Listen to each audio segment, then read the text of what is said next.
Blood pressure সম্পর্কে আমরা সবাই কম বেশি অবগত আছি, বাট ব্লাড প্রেশার কীভাবে মেজার করতে হয় সেটা তোমাদেরকে আমরা আজকে দেখাবো। তার আগে জানতে হবে ব্লাড প্রেশার মেজার করার জন্য আমার কী কী ইনস্ট্রুমেন্ট প্রয়োজন আছে। ফার্স্ট অফ অল আমার লাগবে হচ্ছে একটা স্টেথোস্কোপ। এটা কি একটা স্টেথোস্কোপ? স্টেথোস্কোপের অনেক কাজ আছে, তবে ব্লাড প্রেশার মেজারমেন্টেও এটা গুরুত্বপূর্ণ। আমরা এই যে স্টেথোস্কোপটা হাতে নিয়েছি, এই স্টেথোস্কোপের কী কী পার্ট আছে। শুরুতে যদি আমরা দেখি, এটা হলো ইয়ারপিস। এটাকে ইয়ারপিস কেন বলা হয়? কারণ এই যে দুটো অংশ আছে, এই দুটো অংশ আমি আমার ইয়ারে কি করতে পারি, লাগাতে পারি। আমি এই অংশটা দিয়ে শুনবো, এর নামটা হয়েছে কি ইয়ারপিস। এবং এই ইয়ারপিসটা আমরা কিভাবে লাগাবো? সাধারণত এই স্টেথোস্কোপগুলো বিভিন্ন দামে পাওয়া যায়। যেগুলো একটু উন্নত মানের সেগুলো দেখবে তুমি একটু কার্ভ, এটা যেরকম কার্ভটা বোঝা যাচ্ছে না, ভালো মতো লক্ষ্য করলে হালকা বোঝা যায়। বাট যে স্টেথোস্কোপগুলো উন্নত মানের সেগুলো একটু কার্ভ থাকে। যেমন আমরা যারা উচ্চতর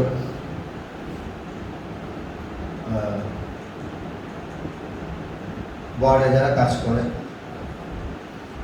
যারা মেডিসিন স্পেশালিস্ট বা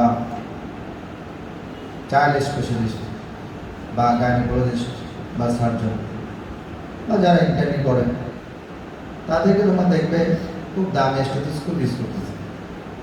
ওগুলো এক একটার দাম 8,000 টাকা, 10,000 টাকা, 15,000 টাকা, 1 লক্ষ টাকা দাম পর্যন্ত স্টেথোস্কোপ আছে। বাট আমাদের যে স্টেথোস্কোপটা আমরা হাতে নিয়েছি, এখানে যদিও লেগেছে মেড ইন জাপান, জাপান কথাটা ভুলে যাচ্ছে। মোস্ট প্রবলি এগুলো বাংলাদেশে তৈরি, এবং এখানে মেড ইন জাপান কথাটা হয়তো সিলগালা করে দিয়েছে যাতে মানুষ, তবে বিল কোয়ালিটি দেখে জাপান মনে হচ্ছে না, হতে পারে। বাট এটা কম দাম, ম্যাক্সিমাম এটার দাম 400-500 টাকা হবে, বা 600 টাকা হতে পারে, বা 800 টাকা এরকম হতে পারে। এই স্টেথোস্কোপটা খুব বেশি দামি না, এই কারণে এটা বিল কোয়ালিটি অত ভালো না। বাট ব্লাড প্রেশার মেজারমেন্টের জন্য এটা যথেষ্ট। অর্থাৎ ব্লাড প্রেশার মেজারমেন্টের জন্য এটা আমরা এটা দিয়ে কাজ চালাতে পারব। তাহলে এই অংশটাকে আমরা বলছি চেস্ট ইয়ারপিস, এটাকে বলা হচ্ছে ইয়ারপিস। এবং ইয়ারপিসটা যখন আমি কানে লাগানোর সিস্টেম, আমরা এভাবে ধরে আমার কানে লাগাবো, এভাবে ধরে আমি কানে লাগাবো। উন্নত মানের স্টেথোস্কোপ লাগানোর সময় আমার কনভেক্সিটি হবে ফরওয়ার্ড, কনভেক্সিটি ফরওয়ার্ড, মনে রাখবে, কনভেক্সিটি ফরওয়ার্ড। অর্থাৎ আমি যখন স্টেথোস্কোপটা নিব, আমাকে কনভেক্সিটি ফরওয়ার্ড যে অংশটা সেভাবে ধরতে হবে। যদি আমি সেভাবে না ধরি, তাহলে সেটা আমার কানে ঠিক সেভাবে সেট হবে না। ফার্স্ট অফ অল আমাকে এটা ধরাটা শিখতে হবে। তোমার স্টেথোস্কোপ ধরা আর কানে লাগানো দেখে আমরা বুঝে ফেলবো তুমি আসলে ব্লাড প্রেশার মাপতে পারো না পারো। কথা বোঝা গেল? অর্থাৎ practice makes a man perfect. তাহলে তুমি প্র্যাকটিস করতে করতে শিখবে, তোমার ভুল হবে না। তারপরে আমি যখন এটা ইয়ারপিসটা আমি কানে লাগাবো, জানতে হবে এখানে আর কি পার্টগুলো আছে। সেটা হলো এটাতে কানেক্টিং টিউব, যেটাকে আমরা বলছি রাবার টিউব, তাই না? দেখতে রাবারের মতো, রাবার টিউব। আসলে এটা রাবার এবং টিউব লাইক স্ট্রাকচার, ভিতরে কিন্তু ফাঁকা রয়েছে এবং এখানে বাতাস চলাচল করতে পারে, সাউন্ড চলাচল করতে পারে, সাউন্ড প্রোডাকশন হবে। সাউন্ড প্রোডাকশনটা যেখানে হয় সেটা এখান থেকে রিসিভ হয়, রিসিভ হয়ে এই কানেক্টরের মাধ্যমে সেটা আমরা শুনি। তাহলে এই অংশটা কি? এই অংশটাকে বলা হচ্ছে চেস্ট পিস। কি বলা হচ্ছে? Chest piece. চেস্ট পিসের আবার দুটো ভাগ রয়েছে, একটা হলো ডায়াফ্রাম আর একটা হলো ব্যাগ। একটা হলো ডায়াফ্রাম আর একটা হলো ব্যাগ। ডায়াফ্রামের কাজ কি? আমাদের ম্যাক্সিমাম কাজগুলো আমরা ডায়াফ্রাম দিয়ে করি, তবে ব্যাগের কিছু কাজ আছে। আমরা যেহেতু ব্লাড প্রেশার মেজারমেন্ট করব, তাহলে এগুলোর কাজ আমরা এখন আলোচনা করব না। আমরা শুধু জানবো ডায়াফ্রামের সাউন্ড এবং বেলের সাউন্ড একসাথে শোনা যাবে কি যাবে না। একসাথে শোনা যাবে না। যখন ডায়াফ্রামের সাউন্ডটা আমরা শুনবো তখন বেলের সাউন্ডটা বন্ধ থাকবে, আবার যখন বেলের সাউন্ডটা আমি শুনবো তখন ডায়াফ্রামের সাউন্ডটা বন্ধ থাকবে। তাহলে এই সাউন্ড প্রোডাকশন কিন্তু একই সাথে হয় না। তাহলে সেই সাউন্ড প্রোডাকশন করার জন্য আমি সাউন্ড কোথায় আসছে সেটা বোঝার জন্য এখানে ঘোরানোর সিস্টেম আছে। এই যে ঘোরানো যায়, এটা ঘোরালে একবার সাউন্ড এদিকে শোনা যাবে, আর এভাবে ঘোরালে আরেকবার সাউন্ড এদিকে শোনা যাবে। তাহলে আমি যদি এটা সেটিং করতে না পারি, সেটিং না করি আগেই, তাহলে কিন্তু আমি ব্লাড প্রেশার মাপতে পারবো না। এবং ব্লাড প্রেশার মাপতে গিয়ে আমাকে ডায়াফ্রাম ইউজ করতে হবে এবং সাউন্ডটা ডায়াফ্রাম থেকেই আসতে হবে। অর্থাৎ বেল তখন কি থাকবে? বেলের সাউন্ডটা বন্ধ রাখতে হবে, ডায়াফ্রামের সাউন্ডটা চালু রাখতে হবে। এই জন্য এটা আমি কানে লাগানোর পরে এভাবে আমি একটা টোকা দিব, সাউন্ডটা কোথা থেকে আসতেছে দেখার জন্য। এখানে একটা টোকা দিব, এখানে টোকা দিব। যেদিক থেকে যদি দেখা যাচ্ছে এখানে সাউন্ডটা বেশি আসতেছে, তার মানে ডায়াফ্রামটা কি আছে? সাউন্ড রিসিভ করছে, বেলের সাউন্ড বন্ধ আছে। তাহলে এক্ষেত্রে আমাকে এটা ঘুরাতে হবে না। আর যদি দেখি যে এখানে সাউন্ডটা নাই, তাহলে কিন্তু আমাকে এটা ঘুরে ঠিক করতে হবে। ঠিক আছে, তুমি আসো, বলার আমরা সাথে নিই, তাহলে তোমাদের সে বুঝতে পারবে। কানে দাও এটা কনভেক্সিটি ফরওয়ার্ড, কম দাম, এক্ষেত্রে তো বুঝে যাবে না। সাউন্ড কেমন শুনতেছো? ভালো। এখন কম, এখন বেশি, এখন কম, এখন বেশি। তাহলে আমাকে বেশিতে আনতে হবে। কেমন? আমি যদি বেশিতে না আনি, তাহলে তুমি যদি এটা যদি অ্যাডজাস্ট না করো, তাহলে ব্লাড প্রেশার তুমি কখনোই মাপতে পারবে না। কথা বোঝা গেছে? এগুলো একদম বেসিক জিনিস। এগুলো হয়তো অনেক সময় বইতে থাকবে না, বইতে এভাবে লেখা নাও থাকতে পারে, বা এগুলো তোমাদেরকে আমি আমার যে প্র্যাকটিক্যাল যে নলেজ বা আমরা যেগুলো অন্যান্য বইতে আছে সে বইয়ে কালেক্ট করে তোমাদের সাথে বলছি। হয়তো তোমাদের যে বইগুলো আছে সেখানে এগুলো অনেক সময় নাও থাকতে পারে, বাট তোমরা যদি এগুলো ফলো করো তাহলে তোমাদের জিনিসটা শিখে হয়ে যাবে। সবাই এটা কানে লাগাবে, প্র্যাকটিস করবে, এভাবে টোকা দেবে, দেখবে কোথায় সাউন্ডটা আসতেছে। সবার প্রথমে এই কাজটাই তোমাকে করতে হবে, এটা তোমাকে আগেই করে ফেলতে হবে। দেখছো, ব্লাড প্রেশারের প্রথম কাজ হচ্ছে তোমার স্টেথোস্কোপটা কি করা, রেডি করা। স্টেথোস্কোপে রেডি না করলে তুমি ব্লাড প্রেশার বুঝতে পারবে না, মেজার করতে পারবে না, সাউন্ড তো আসবেই না। তখন তোমার কাছে মনে হবে তার ব্লাড প্রেশারই নেই, তার কি নাই? ব্লাড প্রেশার না হলে তোমার জিনিসের ঠিক নেই, তোমার ইনস্ট্রুমেন্ট। ওই যে একজন মাছ ধরতে গেছিল, তার যে জাল দিয়ে সে মাছ ধরতো, ওই জালটা ছিল ফুটা। সে জাল দিয়ে যখন মাছ ধরতো, মাছগুলো জাল দিয়ে বের হয়ে যেত ফুটা দিয়ে। তখন সে বলছিল পুকুরে মনে হয় মাছ নেই। না, আসল না, আসল কথা হলো তার জালটাই নষ্ট। অর্থাৎ তুমি যদি এটা ঠিক না করো, তুমি ব্লাড প্রেশার পাবে না। তখন তোমার কাছে মনে হবে এই লোকটার ব্লাড প্রেশার মনে হয় নাই। কিন্তু আসল কথা সেটা নয়। আসল কথা হলো তোমার ইনস্ট্রুমেন্ট কী করো নাই, তুমি ব্লাড প্রেশার মেজারমেন্টের জন্য রেডি করো না। কথা বোঝা গেছে? আমি তোমাদেরকে গতবারও পরীক্ষা থেকে দেখেছি প্র্যাকটিক্যাল, এটা কিন্তু প্র্যাকটিক্যাল এটা থাকবে। ব্লাড প্রেশারটা খুবই ইম্পর্টেন্ট, আমাদের হসপিটালে থাকে না, বাট আমাদের মেন হসপিটাল ইনস্ট্রুমেন্ট হিসেবে এটা থাকতে পারে।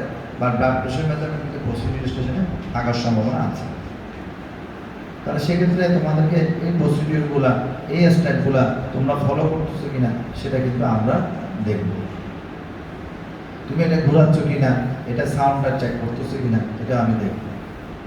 তুমি যদি এটা ঘোরাচ্ছ না, সাউন্ড চেক করতেছো না, সরাসরি এটা লাগাইয়া এটা কানে দিয়া এবার টাকা দিলা, তাহলে তো আমি চাইলে এটা সাউন্ড কমাইও দিতে পারি ইচ্ছার কথা। তুমি যখন সাউন্ড কম দিয়ে তোমাকে দিয়ে দিলাম, এখন তুমি এটা ঠিক না করে ব্লাড প্রেশারটা মাপা শুরু করলাম, তাহলে কিন্তু তুমি যে করো নাই, তুমি যে ব্লাড প্রেশার করো না, মেজার করো নাই, প্র্যাকটিস করো না, এটা আমি বুঝে ফেললাম। আর এক্সামিনার যখন বুঝে ফেলবে যে তুমি এটা প্র্যাকটিস করো নাই, তুমি মুখস্থ করে আসছো, তাহলে তোমাদের নাম্বার দেওয়ার আর কোনো রাস্তা নেই। কথা বোঝা গেছে? অর্থাৎ তোমাকে এক্সামিনারকে বুঝাইতে হবে যে এই যে প্র্যাকটিক্যালটা আমি করতেছি, এই প্র্যাকটিক্যাল সম্বন্ধে আমার ভালো ধারণা আছে, আমি থিওরিটিক্যালি এটা জানি এবং প্র্যাকটিক্যালও আমি পারফেক্ট, এবং এটা আমি প্র্যাকটিস করছি। তোমার হাতের নাড়াচাড়া, তোমার অ্যাটিটিউড, তোমার অঙ্গভঙ্গি, তোমার স্টাইল, সব কিছু থেকে এক্সামিনারকে বুঝে ফেলেন যে he is genuine examinee, genuine examinee. First impression is the best ইমপ্রেশনটা মনে রাখবে। এক্সামিনারের সামনে যে ইমপ্রেশন তুমি শুরুতে দিবে, সেই ইমপ্রেশনটাই সার্বক্ষণিক এক্সামিনারের মাথায় থাকে। পরবর্তী কোয়েশ্চেনগুলো অ্যান্সার করার সময় কিছু ভুল হলে এটা ক্ষমা সুন্দর দৃষ্টিতেই দেখে। আর ফার্স্ট ইমপ্রেশন যদি তোমার উল্টাপাল্টা হয়, তাহলে ওই তুমি যেটা ভালো পারতেছো সেটাকে তুমি একটু পেঁচানোর চেষ্টা করবে। এই জন্য তোমাদেরকে আমরা বলবো যে একটা ভালো একটা ইমপ্রেশন দিতে হবে, ভালো কাপড় পরে আসতে হবে, ভালো প্যান্ট শার্ট পরবে, যারা বড় ইন করে আসবে, জুতো পরে আসবে, চুলটা একটু সুন্দরভাবে কাটবে। হ্যাঁ, এখন তো চুল কাটে এদিকে নাই এদিকে নাই, তারপরে এদিকে কিছু আছে, এরকম যাতে না হয়, সুন্দরভাবে ভদ্র ছেলেদের মধ্যে যাতে লাগে। কেমন জিন্সের প্যান্ট পরে আসবে না, কারণ এগুলো তো এখানে তো আর ড্যান্স পার্টি হচ্ছে না, এটা হচ্ছে যে পরীক্ষা হচ্ছে। আর মেয়েরাও সুন্দরভাবে পরিপাটি হয়ে আসবে। হ্যাঁ, এগুলো যদি থাকে তাহলে একটা সুন্দর একটা ইমপ্রেশন তুমি দিতে পারবে। এগুলো দরকার। একজন পরীক্ষক কিন্তু এই বিষয়গুলো দিকেও নজর রাখে। তাহলে আমাদের এই বিষয়টা নিয়ে আর কারো কোনো প্রশ্ন আছে কিনা? কেউ যদি জানতে চাও এটা সম্পর্কে, কারো কোনো প্রশ্ন, কোনো question? No question no answer. আমাদের একজন বলছিল নো কোয়েশ্চেন নো অ্যান্সার। আমরা যখন ইন্টার্নি করি চিটাগং মেডিকেল কলেজে, অ্যানেস্থেশিয়াতে যখন আমাদের প্লেসমেন্ট ছিল, অ্যানেস্থেশিয়াতে আমাদের প্লেসমেন্ট ছিল মাত্র 6 দিন কি 7 দিন। কিন্তু আমি তো অ্যানেস্থেশিওলজিস্ট হবো না আগে থেকেই সিদ্ধান্ত। এই জন্য আমি চিন্তা করছি এই 6-7 দিনের অ্যানেস্থেশিয়া আমি ভালো মতোই করবো। আমাদের ডিউটিগুলো দিত মর্নিংয়ে বিশেষ করে, কিন্তু আমি ইভিনিং নাইটেও ইচ্ছে করে ডিউটি করতাম। প্রসিডিউরগুলো আমি নিজে থেকে করার চেষ্টা করতাম। এবং সকালে যারা এক্সপার্টরা যখন অ্যানেস্থেশিয়া দিত, জেনারেল অ্যানেস্থেশিয়া দিত, স্পাইনাল অ্যানেস্থেশিয়া দিত, তাদেরকে প্রশ্নের উপর রাখতাম, দৌড়ের উপর রাখতাম। এটা আপনি কেন দিলেন, ওইটা না করলে কী হতো, এটা কীভাবে করা যায়, এটার মেকানিজমটা কী, সব কিছু প্রশ্ন করতাম। একজন স্যার আমাকে জিজ্ঞেস করলেন যে বাবা তুমি তো এত প্রশ্ন করতেছো, তুমি কি অ্যানেস্থেশিয়াতে ক্যারিয়ার করবে? আর তার প্রথমে জিজ্ঞেস করলো তুমি কি ইন্টার্ন না ট্রেনিং করতেছো, পোস্ট গ্রাজুয়েশন? আমি ইন্টার্ন। তুমি কি অ্যানেস্থেশিয়া, তোমার ইন্টারেস্ট আছে, তুমি এত প্রশ্ন করতেছো, তোমার আগ্রহ তো বেশি মনে হচ্ছে। আমি বললাম না, আমার অ্যানেস্থেশিয়াতে আগ্রহ নেই, আমি মেডিসিনের রিলেটেড সাবজেক্টে যাবো, তবে অ্যানেস্থেশিয়া সম্পর্কে আমার জানা উচিত, এই জন্য আমি প্রশ্ন করছি। Question no answer. কোয়েশ্চেন করবে, অ্যান্সার পাবে। অ্যান্সার বল কি শুদ্ধ তুমি সেটা যাচাই করবে, তাহলে তোমার নলেজটা হবে বেশি। বুঝে গেছে? আবার কোয়েশ্চেন করার কিছু যোগ্যতা থাকতে হয়। কোয়েশ্চেন করতে হলে তোমার মাথার মধ্যে কিছু জিনিস থাকতে হবে, তুমি উল্টাপাল্টা কোয়েশ্চেন করতে হবে না, তাই না? সেজন্য তোমার নিজের নলেজটাকে এভাবে শানিত করতে হবে। তাহলে আমরা স্টেথোস্কোপ নিয়ে আমরা আর কোনো প্রশ্ন এই মুহূর্তে নাই। এরপরে হ্যাঁ বলো। হ্যাঁ, কমপ্লেক্সিটি ফরওয়ার্ডস বুঝলেন? এই যে তুমি এবার ধরবা, প্রথমে এবার ধরবা, যদি কমপ্লেক্সিটি ফরওয়ার্ডস মানে হলো এদের সামনের দিকে এরকম থাকবে, এটা সামনের দিকে এই জিনিসটা থাকবে এরকম কমপ্লেক্স, সামনের দিকটা হবে কমপ্লেক্স, সামনের দিকটা কি হবে কমপ্লেক্স, বুঝলেন? কনভেক্স তো বুঝোই, কনভেক্স বুঝো না? কনভেক্স তো বুঝো, উত্তল আর কি। তো কনভেক্সটার সামনের দিকে এরকম হয়ে থাকবে, মানে এটার শেপটা হবে এভাবে, মানে এই জিনিসটা এইভাবে থাকবে, এইভাবে থাকবে। দেখছো এখন এখন থাকবে, এইভাবে থাকবে। এখন দেখা হচ্ছে এটা, তুমি আসো দেখে দাও, আসো, এই যে এখন এসে দেখো, এই যে দিকে কাছে আসো, দিক থেকে ডান সামনের দিক থেকে আসো, দেখো এই দেখছো, এখন বুঝতেছো? এই কনভেক্সিটি ফরওয়ার্ড, দেখছো? এই যখন কানে যখন ঢুকবে তোমার কানের ডিরেকশনটা হচ্ছে এদিকে, এইভাবে সেটিং হয়ে যাবে, চিত্রটা সামনের দিক বরাবর থাকে। এটা কনভেক্সিটি ফরওয়ার্ড হলে তখন তোমার চিত্র বরাবর এটা অটোমেটিক ঢুকে যাবে। যেমন আর যদি এটা যদি তুমি উল্টা দিক দিয়ে ঢুকাও তাহলে এইভাবে হয়ে ঢুকবে, তোমার চিত্রের ভিতর দিকে বাইরের দিকে চলে যাবে। এই জন্য কনভেক্সিটি ফরওয়ার্ড সেটা মনে রাখবে, সবসময় মনে রাখতে হবে। ভালো দামি স্টেথোস্কোপগুলোতে এটা তোমার কিন্তু এইটা ফলো করে তোমাকে কী করতে হবে, সেটিং করতে হবে। বুঝা গেছে? এটা কমফোর্ট ফিল করবে, ভালো মতো শুনতে পারবে। তাহলে এরপরে আমরা এবার আসো আমাদের বলো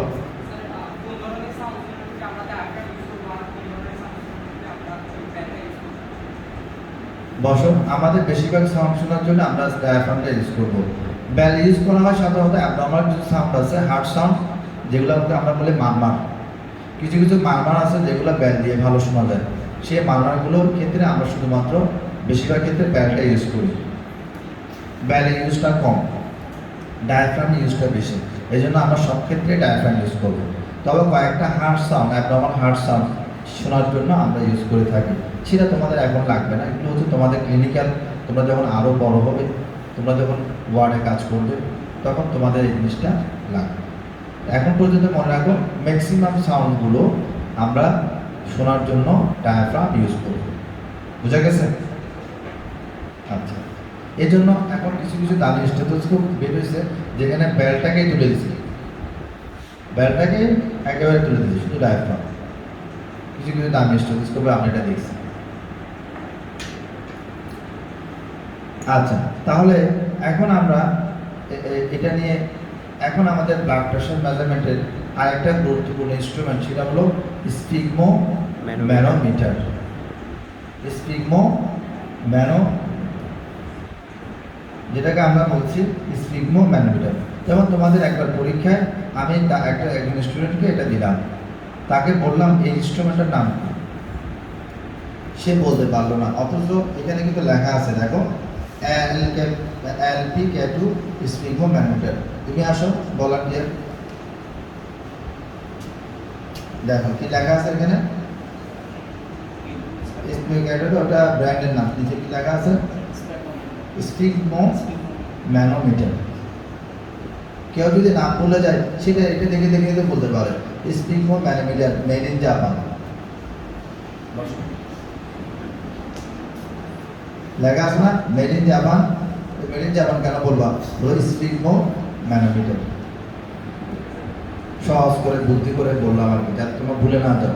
স্পিগমোম্যানোমিটার, মিটার মানে তো জানো পরিমাপ করা হয়, ম্যানো মানে চাপ, বাতাসের চাপ, বাতাস যোগাচ্ছিল চাপ পরিমাপ করতে, জন্য ম্যানোমিটার। স্পিগমো যেটা ব্লাড প্রেশারের সাথে সম্পর্কিত, ব্লাড প্রেশারের সাথে সম্পর্কিত, এই জন্য স্পিগমোম্যানো। আর একটা আছে মার্কারি ম্যানোমিটার, এটা লম্বা, ওগুলো আমরা পরীক্ষায় সাধারণত দিই না, তোমাদের এটাই দেওয়া হয় পরীক্ষায়, এবং এটাই বেশিরভাগ ক্ষেত্রে ইউজ করা হয়, এবং এটা মোর কনভিনিয়েন্ট এবং ইজিলি পোর্টেবল। কি এটা? পোর্টেবল। এখন নতুন একটা থিম চালু হয়েছে, পোর্টেবল। যেমন এটা কি পোর্টেবল? নট পোর্টেবল, মানে আমারটা পোর্টেবল। আমার সাউন্ডটা কিন্তু ওইটার সাউন্ডটা কিন্তু এটার তুলনায় কোনো অংশে খারাপ নয় না। আমারটাও কি খারাপ ছিল? ভালো ছিল। আমারটার জন্য আমার এরকম ঘাটটাকে এরকম আনতে হয়, আমি হালাত দিয়ে বসে কথা বলতে পারতাম, এখন আমাকে ঘাটটা এখানে নিয়ে আসতে হচ্ছে। This is not portable. এবং আমি যখন রানিং কমেন্ট্রি করবো, হেঁটে হেঁটে দাঁড়াবো, তখন আমাকে এটা নিয়ে হাঁটাহাঁটি করতে হবে, অর্থাৎ আমার হাত একটা এঙ্গেজ হয়ে যাবে, এক হাতে এটা ধরতে হবে চালাকের মতো, আরেক হাতে বোর্ডে গিয়ে লিখতে হবে।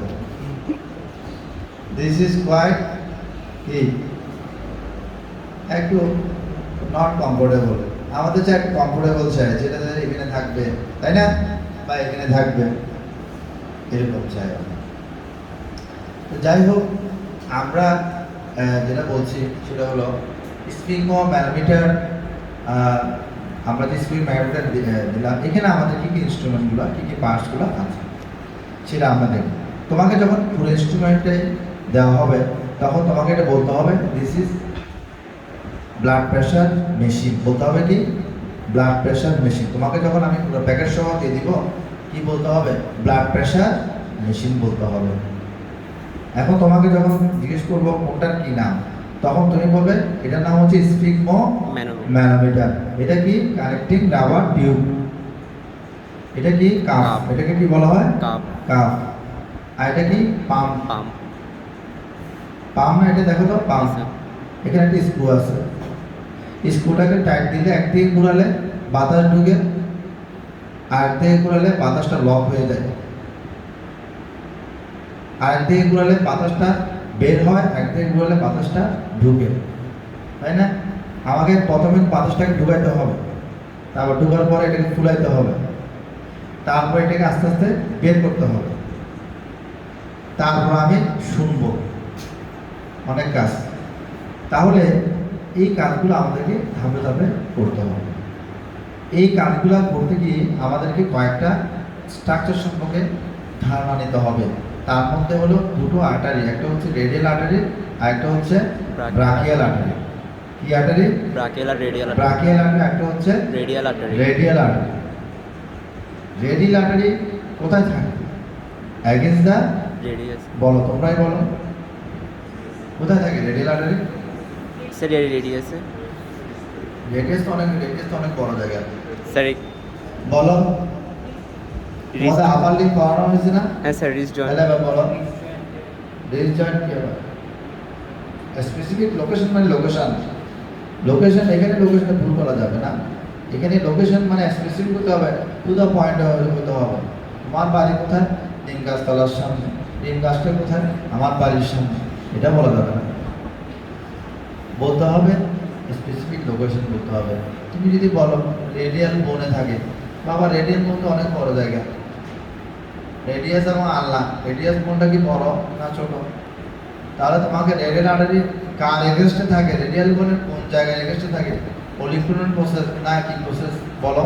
Polyclonal process. ওটার নাম কি বলো? নিচেতে থাকে ওটার নাম কি? পলিক্লোনাল। বই থেকে বলো না, অ্যানাটমি পড়ছো না তোমরা?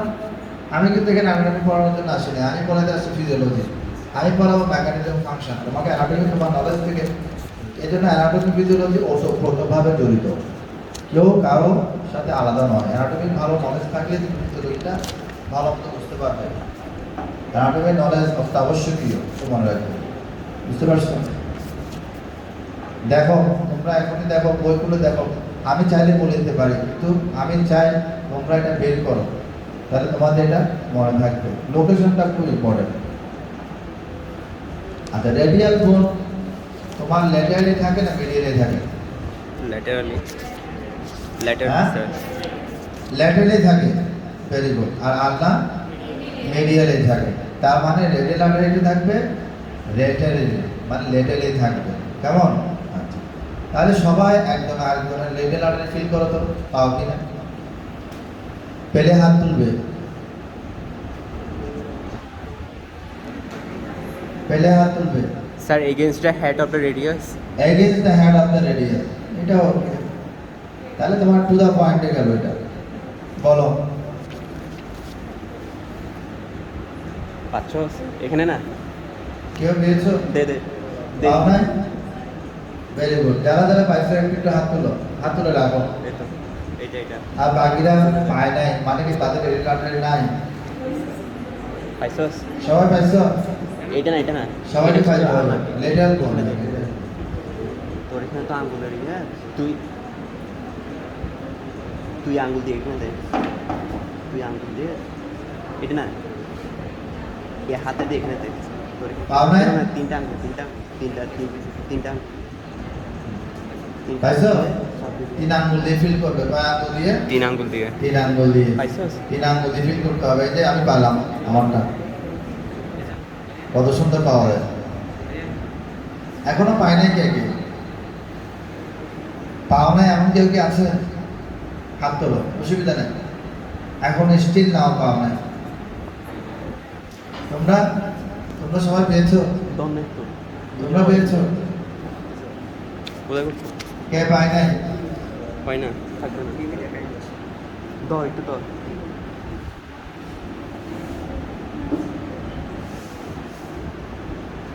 আস্তে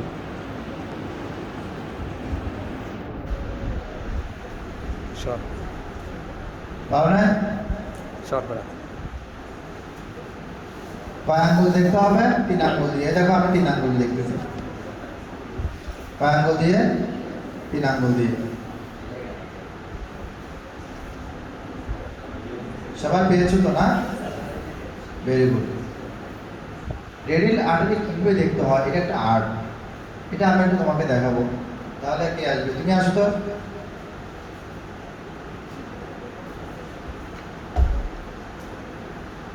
যেমন ধরো ওকে যখন আমি সাদর সম্ভাষণ জানাই, তখন তার সাথে আমরা একটা কি করি? হ্যান্ডশেক করি। হ্যান্ডশেক, আমার হাত ওর হ্যান্ডশেক পজিশনে যাবে, ডান হাত দিয়ে আমি হ্যান্ডশেক করবো ওর ডান হাতে।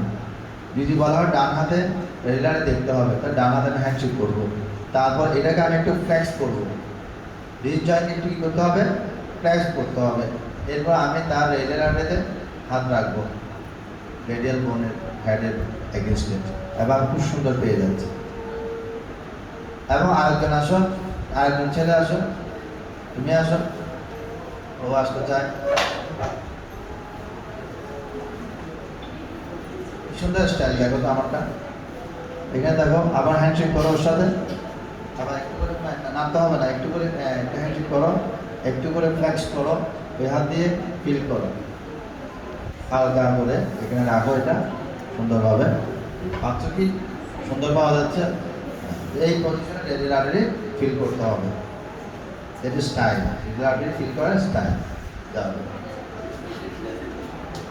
স্টাইলটা কেমন লাগলো বস, তাই না? আরেকটা আর্টারি আছে, সেটার নাম হচ্ছে ব্রাকিয়াল আর্টারি। এমন কেউ কি আছে যে ব্রাকিয়াল আর্টারি দেখাতে পারবে? তুমি একটু পজ দাও তো। তাহলে ব্রাকিয়াল আর্টারি কোথায় থাকে? আমার থিওরি কি বলে? ব্রাকিয়াল আর্টারি খুঁজতে গেলে তোমাকে কি খুঁজতে হবে? প্রথমে আমাদের যে বাইসেপস টেন্ডনটা আছে সেটা প্রথমে খুঁজতে হবে। বাইসেপস টেন্ডন আমরা কীভাবে খুঁজবো? খুঁজতে গেলে আমাকে কী করতে হবে? একটু মুষ্টি করতে হবে। মুষ্টি করার পরে একটু ফ্লেক্স করে হাত দিয়ে ফিল করতে হবে। এখানে আমি টেন্ডন পাচ্ছি, সেই টেন্ডনের ঠিক মিডিয়ালি হচ্ছে brachial artery, against the cubital ফসা।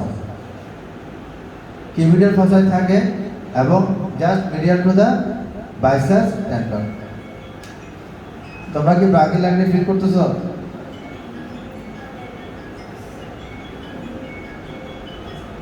সবাই কি পাইছো নাকি ব্রাকিয়াল আর্টারি? কারণ আমি যে স্টেথোস্কোপটা রাখবো সেই সাউন্ডটা আমি শুনবো, এটা হচ্ছে ব্রাকিয়াল আর্টারি এগেনস্টে আমাকে স্টেথোস্কোপের চেস্ট পিসটা রাখতে হবে। আমি যদি ব্রাকিয়াল আর্টারি খুঁজে না পাই, তাহলে আমি এই চেস্ট পিসটা আমি সাউন্ডটা পাবো না। এই জন্য প্রথমেই আমাকে ব্রাকিয়াল আর্টারি খুঁজে নিতে হবে। ব্রাকিয়াল আর্টারি খুঁজে নেওয়ার পরে এরপর আমি চেস্ট পিস ঠিক ওই ব্রাকিয়াল আর্টারি বরাবর আমাকে প্লেস করতে হবে, যাতে ওই সাউন্ডটা আমি শুনতে পারি। কথা বোঝা গেছে কিনা? আচ্ছা, এরপর আসো আমরা এখন প্র্যাকটিক্যালি তোমাদেরকে দেখাবো কিভাবে ব্লাড প্রেশার মেজার করতে হয়। মনে রাখতে হবে, ব্লাড প্রেশার দুটো মেথডে আমরা মেজার করি, একটা হচ্ছে পালপেটরি মেথড আর একটা হচ্ছে অসকালেটরি মেথড। এবং ব্লাড প্রেশার আমরা দুটো ব্লাড প্রেশার দেখি, সেটা হলো সিস্টোলিক ব্লাড প্রেশার, একটা হলো diastolic blood pressure. Systolic blood প্রেশারটা মনে রাখবে পালপেটরি মেথডে, অর্থাৎ স্টেথোস্কোপ ইউজ না করে তুমি মাপতে পারবে। সিস্টোলিক ব্লাড প্রেশার মাপার জন্য স্টেথোস্কোপ থাকাটা জরুরি নয়, বা ডায়াস্টোলিক ব্লাড প্রেশারটা মাপার জন্য তোমার স্টেথোস্কোপ থাকতে হবে। তবে আমাদের প্রসিডিউর অনুযায়ী যেহেতু আমার পরীক্ষা দিব, পরীক্ষা আমাকে ঠিক প্রসিডিউর ওয়াইজ আমাকে আগাতে হবে। আমি যদি পালপিটারি মেথডে না করে অস্কালটারি মেথডে জাম্প করি তাহলে এটা সমস্যা তৈরি করবে। বাট আমরা প্র্যাকটিক্যালি যেটা করি সেটা হচ্ছে অস্কালটারি মেথডে আমরা করে থাকি। অস্কালটারি মেথডে দুটো ব্লাড প্রেশারই মাপা যায়, সিস্টোলিক এবং ডায়াস্টোলিক। বাট পালপিটারি মেথডে শুধুমাত্র মাপা যায় হচ্ছে সিস্টোলিক ব্লাড প্রেশার। এখন আমরা প্র্যাকটিক্যালি দেখাবো এই ব্লাড প্রেশারটা কীভাবে আমরা মাপতে পারি। এই জন্য একজন ভলান্টিয়ার লাগবে যার এই অংশটা খোলা থাকবে। তুমি একটা চেয়ার নিয়ে আমার পাশে বসো। মনে করো ওর নাম হচ্ছে আবির, না তোমার নাম আবির না? আবির নিচ থেকে 4 তলায় হেঁটে এসে আমার পাশে বসলো। আমি সাথে সাথেই ব্লাড প্রেশারটা মাপলাম, তাহলে কিন্তু আমাদের এটা আইডিয়াল হলো না। ব্লাড প্রেশার মাপার জন্য পেশেন্টকে কমপ্লিট রিল্যাক্স পজিশনে রাখতে হবে, এবং সে যদি হেঁটে আসে বা দৌড়ায় আসে তাকে প্রথমে বসে বিশ্রাম নিতে হবে কিছুক্ষণ, তারপর আমি রিল্যাক্স পজিশনে ব্লাড প্রেশারটা মাপব। যেমন ধরা যাক এই যে আমি ওর ব্লাড প্রেশারটা মাপছি, আমি একজন ডক্টর হিসেবে তার প্রেশারটা মাপছি। আমি যখন ডক্টর হিসেবে তার প্রেশারটা মাপবো, অনেক সময় আমাকে দেখে ভয়ে আতঙ্কে, মানে ডাক্তার সেভাবে ইঞ্জেকশন দিবে কিনা, অপারেশন করে ফেলবে কিনা, এই ভয়ে কিনা কি বলে তার ব্লাড প্রেশারটা কিন্তু বেশি আসতে পারে। এটা তার ভয়ের কারণ হতে পারে, দুশ্চিন্তার কারণ হতে পারে। এই জন্য ব্লাড প্রেশার মাপার সময় পেশেন্টের সাথে একটু কথা বলতে হবে, তার মাইন্ডটাকে ফ্রি করতে হবে, তার দুশ্চিন্তা দূর করতে হবে, তার সাথে একটু ফ্যামিলিয়ার হতে হবে। যেমন ওর নাম হচ্ছে কি আবির, হ্যাঁ তোমার নাম আবির না? আচ্ছা, তো আবিরকে বললাম যে আবির তুমি কেমন আছো? ভালো আছে। তোমার পাশের সবাই ভালো আছে? ভালো। তোমার আপুর নাম কি? তুমি তোমার ডাক্তার হিসেবে স্টুডেন্ট হিসেবে আমরা এই বিষয়ে কথা বলবো না, সে এখন পেশেন্ট হিসেবে আসছে, তাই বললাম যে তোমার এখন কেমন লাগতেছে? তখন সে বলবে হয়তো আমার ভালো লাগতেছে না বা খারাপ লাগতেছে। তখন আমাকে বলতে হবে যে তোমার কোনো টেনশন করার কিছু নাই, আমি তোমার ব্লাড প্রেশারটা মাপবো, এটা তোমার এই চিকিৎসার জন্য জরুরি, তুমি রিল্যাক্স থাকো, ভয় পেও না। এই কথাগুলো যখন তাকে আমি বলবো তখন সে আস্তে করে তার অ্যাড্রেনালিন হরমোনের রিলিজটা কমে আসবে। তোমরা জানো কি না যে অ্যাড্রেনালিন এবং নর অ্যাড্রেনালিন এই হরমোনগুলো আমাদের যে কোনো এগুলো সিম্প্যাথেটিক অ্যাক্টিভিটিতে রিলিজ হয়। যখন তার মধ্যে ভয় কাজ করবে এই অ্যাড্রেনালিন নর অ্যাড্রেনালিন সার্চ হবে, রিলিজ হবে, ফলে এগুলো তোমার হার্টবিট বাড়াবে, হার্ট রেট বাড়িয়ে দিবে, অটোমেটিক ব্লাড প্রেশারের উপর একটা ইম্প্যাক্ট তৈরি করবে। এই জন্য তার অ্যাংজাইটি, দুশ্চিন্তা এবং তার এই রিল্যাক্স করা, এটা কিন্তু ব্লাড প্রেশার মেজারমেন্টেরই একটা অংশ। আমরা এগুলোও দেখি যে পেশেন্টের সাথে তার একটা র্যাপো ডেভেলপ করছে কিনা। র্যাপোটা মানে হচ্ছে তার সাথে একটা ফ্যামিলিয়াল অবস্থা তৈরি করছে কিনা। আমাদের দেশে অনেক সময় বিদেশে যায় রোগীরা চিকিৎসা করতে, থাইল্যান্ডে যায়, ইন্ডিয়াতে যায়, ওখানে কিন্তু আমরাও এখানেও দেখেছি যে আমাদের বাংলাদেশেও অনেক ডাক্তাররা আছেন যে রোগীদের সাথে একটা র্যাপো ডেভেলপ করে, একটা প্রথমে রিল্যাক্স হয়ে যান, তাদের সাথে একটা পারিবারিক বন্ধুত্বপূর্ণ সম্পর্ক সৃষ্টি করেন, এরপরে রোগীটা নিজেকেই ফিল করে যে না আমি এখানে এসে সুস্থ হওয়ার সম্ভাবনা বেশি। এই আকাঙ্ক্ষাটা তার মধ্যে জাগিয়ে তুলতে হবে। তাহলে এখন আমাদের এটা একটু ডিস্টার্ব সামনে দিকে নামতে হচ্ছে, তা আমি যখন তার ব্লাড প্রেশারটা মাপবো এই কথাগুলো আমি তার সাথে শেয়ার করব। প্রথমে আমাকে যেটা করতে হবে, আমি পালপিটারি মেথডে ব্লাড প্রেশারটা মাপবো। পালপিটারি মেথডের জন্য আমার রেডিয়াল আর্টারির সাহায্য নিতে হবে, আর অস্কালটারি মেথডের জন্য আমার ব্রাকিয়াল আর্টারির সাহায্য নিতে হবে। তোমাদেরকে ইতিপূর্বে আমি দেখিয়েছি কীভাবে রেডিয়াল আর্টারিটা খুঁজে নিতে হয়, কীভাবে এটাকে পালপেট করতে হয়। ঠিক সেভাবে আমরা পালপেট করে দেখাচ্ছি তোমাদেরকে। হ্যান্ডশেক পজিশনে যাবে, একটু ফ্ল্যাক্সড হবে এবং আমার 3 আঙ্গুল আমি রেডিয়াল আর্টারি ফিল করছি। এখানে আমরা কী কী দেখতে পাই, তার রেটটা দেখি, আমরা ঘড়ির দিকে তাকাই, মিনিটে কয়টা বিট দিচ্ছে, ফিল হচ্ছে আমার হাতে, কয়টা পালস আমি ফিল করছি আমার এক মিনিটে। আমি মিনিট হিসাব না করে 15 সেকেন্ড হিসাব করবো। 15 সেকেন্ডে আমি কয়টা পালস আমি কাউন্ট করব, এবং এটাকে আমি 4 দিয়ে গুণ করে মাল্টিপ্লাই করে 1 মিনিটেরটা আমি বের করবো। ওটাই হচ্ছে পালস রেট, পালস, ওটাই হচ্ছে পালস। তাহলে ওই পালসটা আমাকে প্রথমে নিতে হবে, কেমন? তারপরে এটা আমি পুরো 1 মিনিট ধরে আমাকে কাউন্ট করার দরকার নেই, আমি 15 সেকেন্ড ধরে কাউন্ট করলে হয়ে যাবে।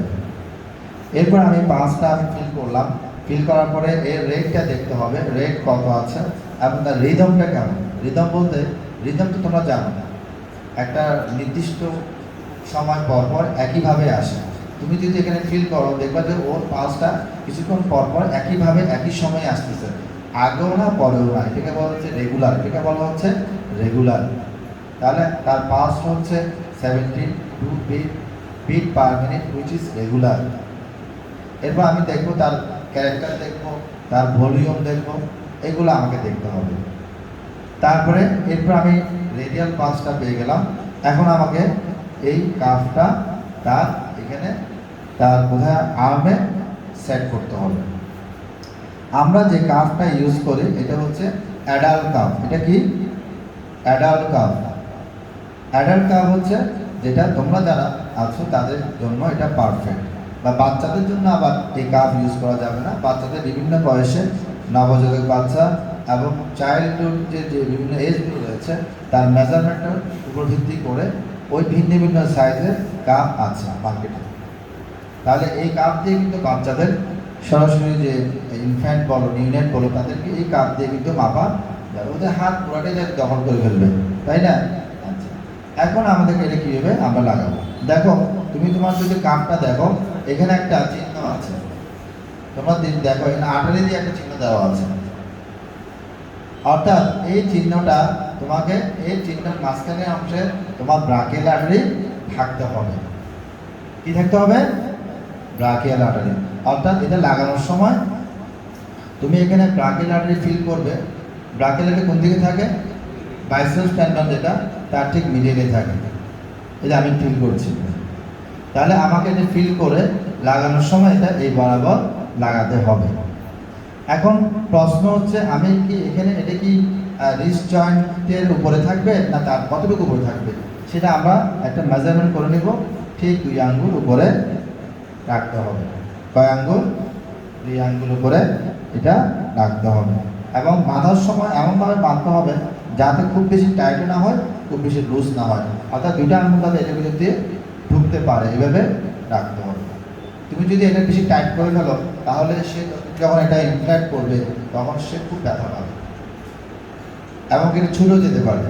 আবার তুমি যদি বেশি লুজ করে ফেলো তাহলে কিন্তু তোমার অ্যাকুরেট রেজাল্ট আসবে না। এই জন্য তোমার এখানে যেমন 2 আঙ্গুল তুমি উপরে রাখলে, আবার এখান থেকেও 2 আঙ্গুল ঢুকিয়ে দিয়ে তোমার এই জিনিসটা কী করতে হবে, তার মেজারমেন্টটা ঠিক করে নিতে হবে। এরপরে আমরা যেটা করবো, আস্তে করে এটাকে আর্টারিটা আমরা এখানে তুলে নিব, অসুবিধা নাই। আমাদের যে ব্রাকিয়াল আর্টারি এখানে দেখাচ্ছে, আমরা এখানেও রাখতে পারো, এখানেও রাখতে পারো। এটা কাছাকাছি, মানে এই জায়গাটায় রাখতে হবে। সোজা কথা হচ্ছে এটা, এদিকে রাখতে একটু সুবিধা, এখানে আমি রাখতে পারলাম, মেজারমেন্ট ঠিক থাকলো। অথবা তুমি এভাবে ঘুরিয়ে রাখতে পারো, রাখো এভাবে। আমাদের যে ব্রাকিয়াল আর্টারি আছে তার ঠিক 2 আঙ্গুল করে তুমি এদিকে কাছে আসো, ভিডিও করো। ওখান থেকে ভিডিও করতে পারছো না, কাছে আসো।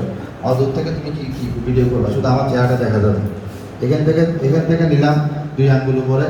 এরপরে আমি 2 আঙ্গুল ভিতরে, এরপর আমাকে এটা একটু আস্তে করে এটাকে করতে হবে। আমরা আস্তে করে ঢুকিয়ে দিলাম এবং এটা 2 আঙ্গুল উপরে উঠতে একটু তুললাম, 2 আঙ্গুল পরিমাণ উপরে উঠলো এবং 2 আঙ্গুল যে ঢুকতেছে কিনা এটা দেখতে হবে। এই যে ঢুকতেছে, তাই না? খুব বেশি টাইটও হয় না, খুব বেশি লুজও হয় না, কেমন? আচ্ছা, এখন আমি কি করবো, আমার পালপোটারি মেথডে আমি ব্লাড প্রেশারটা মাপবো। সেটা কীরকম? সেটা হলো, আমি যখন এটাকে আমি এখন দেখার বিষয় হচ্ছে যে এটাকে আমার কীভাবে টাইট করতে হয়, কীভাবে লুজ করতে হয়।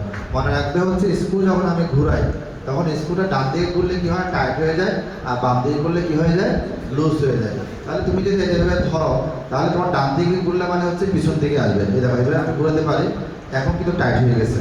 অর্থাৎ এখন বাতাসটা ঢুকবে আর বের হবে না। বাট আমি যখন এটা খুলে দিব তখন বাতাসটা আস্তে আস্তে বের হয়ে যাবে। খোলার সময় কিন্তু তোমার পুরোপুরি খুলতে পারবে না, একটু করে আস্তে করে খুলতে হবে, যাতে একটু একটু হালকাভাবে বাতাসটা বের হয়। সব বাতাস যদি একসাথে বের হয়ে যায় তাহলে কিন্তু তুমি সঠিকভাবে ওটাকে ডিটেক্ট করতে পারবে না। তাহলে আমি এখন দেখো স্ক্রুটির মতো করে এটাকে কি করে দিলাম, টাইট করে দিলাম। এখন বাতাস ঢুকবে বা বের হতে পারবে না, অর্থাৎ এটা ফুলে যাবে। এখন আমি পালপেটরি মেথডে আমি মাপবো। সেটা হলো, এখন এটাকে আমার কোথায় রাখতে পারি, এটা হচ্ছে এদিকে রাখতে পারি, আমরা এখানে রাখতে পারি, তাহলে আমি সহজে এখান থেকে এটা দেখতে পারি। আমি যখন এটা ফুলাতে থাকবো, একটা সময় গিয়ে এখানে রক্ত চলাচল বন্ধ হয়ে যাবে। রক্ত চলাচল যখন বন্ধ হয়ে যাবে তখন রেডিয়াল আর্টারিতে আর পালসেশন আসবে না। ঠিক যে জায়গায় রেডিয়াল আর্টারি, যে জায়গায় পালসেশন আসবে না, তার থেকে 10 থেকে 20 মিলিমিটার মার্কারে আমি আরও উঠাবো। তারপর এরপর আমি আস্তে আস্তে ছাড়বো। ঠিক যে পয়েন্টে এসে আবার এই পালসটা আসবে, সেটা হলো সিস্টোলিক ব্লাড প্রেশার। সেটা কি? Systolic blood pressure. তাহলে এখন আমি এটা উঠালাম।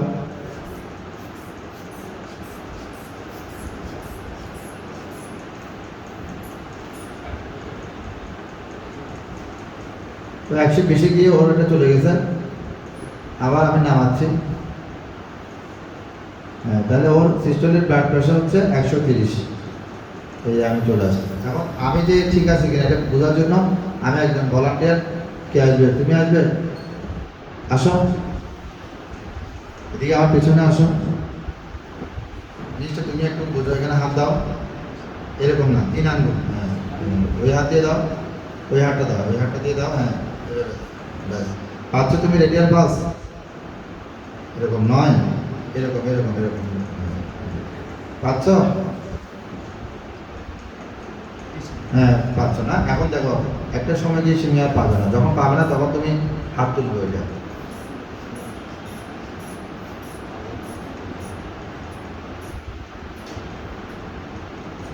এখন কি পাচ্ছ? আচ্ছা, তাহলে আমি এখন ছাড়তেছি, যেখানে পাবে সেখানে হাত তুলবে।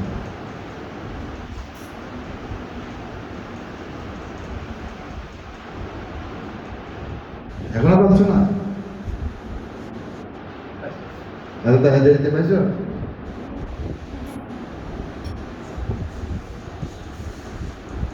এই যে 130-এ পাওয়া গেল। তুমি এখানে হাত দেখো, দেখো 130-এর উপরে গিয়ে এই যে আসতে দেখো, বুঝছো না? হ্যাঁ, তাহলে 130 হচ্ছে সিস্টোলিক ব্লাড প্রেশার। তাহলে আমি সিস্টোলিক ব্লাড প্রেশার পেয়ে গেলাম 130। তারপরে এখন যখন আমি স্টেথোস্কোপ যখন লাগাবো, তখন আমাকে 130 থেকে 10 বা 20 মিলিমিটার মার্কারি পর্যন্ত উঠাইতে হবে, কারণ তোমার এখানে 300 পর্যন্ত আছে। তো ওর ব্লাড প্রেশার আমি 130 পাইলাম, তো সেক্ষেত্রে আমাকে তো 300 উঠানোর দরকার নেই। 300 উঠালে তোমার হাত চেপে এটা তো বুড়ো হয়ে যাবে, এরকম অবস্থা হবে। 300 কাদের উঠাবো? যখন কারো সিস্টোলিক ব্লাড প্রেশার যদি আমি 280 পাই, তার ক্ষেত্রে আমি 300 উঠাবো। ঠিক আছে? ওর ক্ষেত্রে আমার 300 উঠানোর দরকার আছে। ওরা আপনারা 130, তাহলে আমি কত উঠাবো? সর্বোচ্চ 150। আমি যখন এটা বসাবো আমাকে 150-এর বেশি আমি উঠাবো। ঠিক আছে? আচ্ছা, এখন পালপেটরি মেথডে আমি ব্লাড প্রেশার মেজার করলাম। এখন আসো স্ক্যানিং।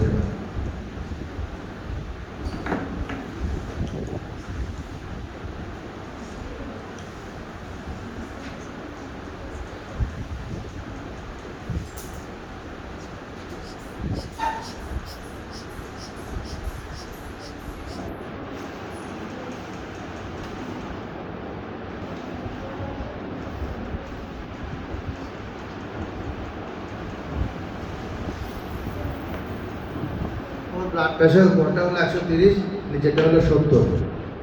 130টা কীভাবে পেলাম?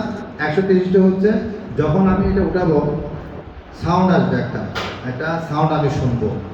একটা সময় গিয়ে সেই সাউন্ডটা আর থাকবে না, এবার আমি আস্তে আস্তে এটা ছেড়ে দিব।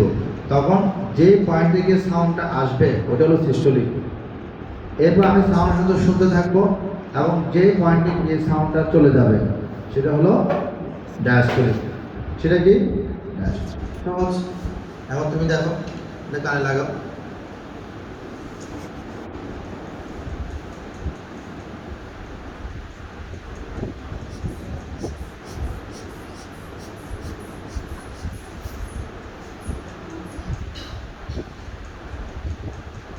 বুঝছ?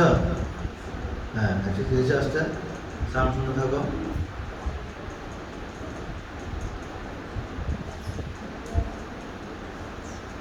গেছে 70-এ চলে গেছে সব।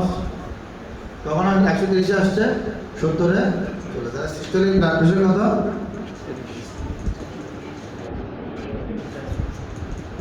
His systolic blood pressure is, what is your findings? Last, what is your findings? His systolic blood pressure is 130 millimeter mercury pressure and diastolic blood pressure is 70 millimeter mercury pressure, which is normal. Which is? What is your findings or comment? Give a comment, give your opinion regarding this patient. Come on, তখন তোমাকে বলতে হবে his systolic blood pressure is and diastolic blood pressure is, which is normal. বুঝা গেছে? এই হচ্ছে মোটামুটি blood pressure মাপার। ঠিক আছে, পোস্ট করো।